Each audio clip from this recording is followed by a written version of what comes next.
ओम गंग गणपते नमो नमः। श्रीमद् वाल्मीकि रामायण अयोध्या कांड 28वां सर्ग।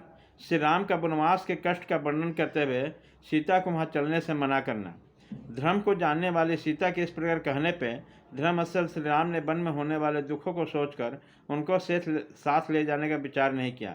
सीता के नेत्रों में आंसू भरे हुए थे। धर्मात्मा श्री राम उन्हें वनवास के विचार से निर्वित करने के लिए सांत्वना देते हुए इस प्रकार बोले, सीते, तुम अत्यंत उत्तम कुल में उत्पन्न हुई हो और सदा धर्म के आचरण में लगी रहती हो, अतः यहीं रहकर धर्म का पालन करो जिससे मेरे मन को संतोष हो। सीते, मैं तुमसे जैसा कहूँ वैसा ही करना तुम्हारा कर्तव्य हो। तुम अबला हो। वन में निवास करने वाले मनुष्यों को बहुत से दोष प्राप्त होते हैं, तुम्हें बता रहा हूँ, मुझसे सुनो। सीते, वनवास के लिए चलने का विचार छोड़ दो। वन को अनेक प्रकार दोषों से व्याप्त और दुर्गम बताया जाता है।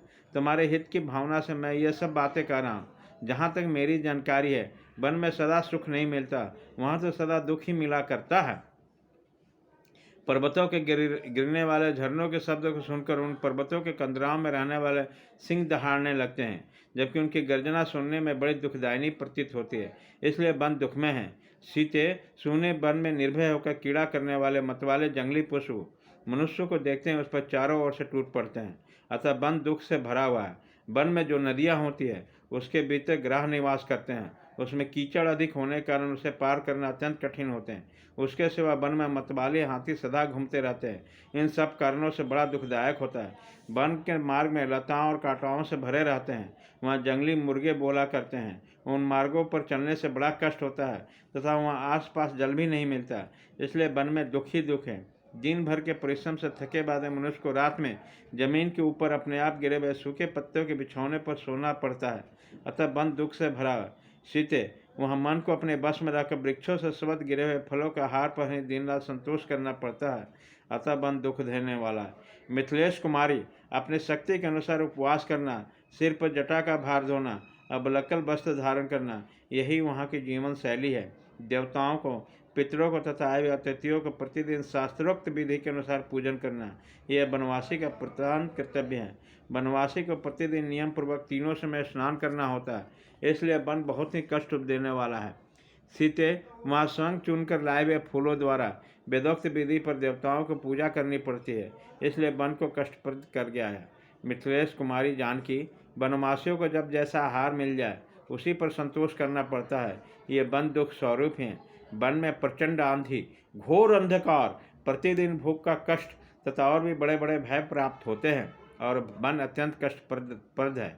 भामिनी, वहाँ बहुत से पहाड़ी सर्प जो अनेक प्रकार के रूप वाले हैं द्रपस बीच रास्ते में विचरते रहते हैं, अतः वन अत्यंत कष्टदायक है।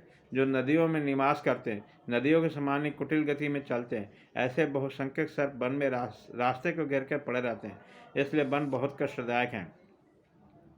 अबले, पतंगे, बिच्छू, कीड़े, डांस और मच्छर आदि वहाँ सदा कष्ट पहुँचाते हैं, अतः सारा वन दुख स्वरूप है। भामिनी, वन में कांटेदार वृक्ष, कुश तथा कास आदि होते हैं, जिसके शाखाओं के अग्रभाग सब ओर फैले रहते हैं, इसलिए वन विशेष कष्टदायक होता है। वन में निवास करने वाले मनुष्यों को बहुत से शारीरिक क्लेशों तथा नाना प्रकार के भय को सामना करना पड़ता है, अतः वन सदा दुख स्वरूप है। वहाँ क्रोध और लोभ को त्याग देना होता है, तपस्या में मन लगाना पड़ता है। जहाँ भय का स्थान हो वहाँ भी भयभीत न होने की आवश्यकता होती है, अतः वन में दुख ही दुख है, इसलिए तुम्हारा वन में जाना ठीक नहीं है। वहाँ जाकर तुम सकुशल नहीं रह सकते। मैं सोच विचार कर देखता समझता हूँ कि वन में रहना अनेक दोषों को उत्पादक बहुत ही कष्टदायक है। जब महात्मा श्री राम ने उसमें सीता को वन में ले जाने का विचार नहीं किया, तब सीता ने उनकी बात को नहीं माना। वो अत्यंत दुखी होकर श्री राम से इस प्रकार बोली। इस प्रकार श्री वाल्मीकि निर्मित रामायण आदि काम के अयोध्या कांड में 28वां सर्ग पूरा हुआ।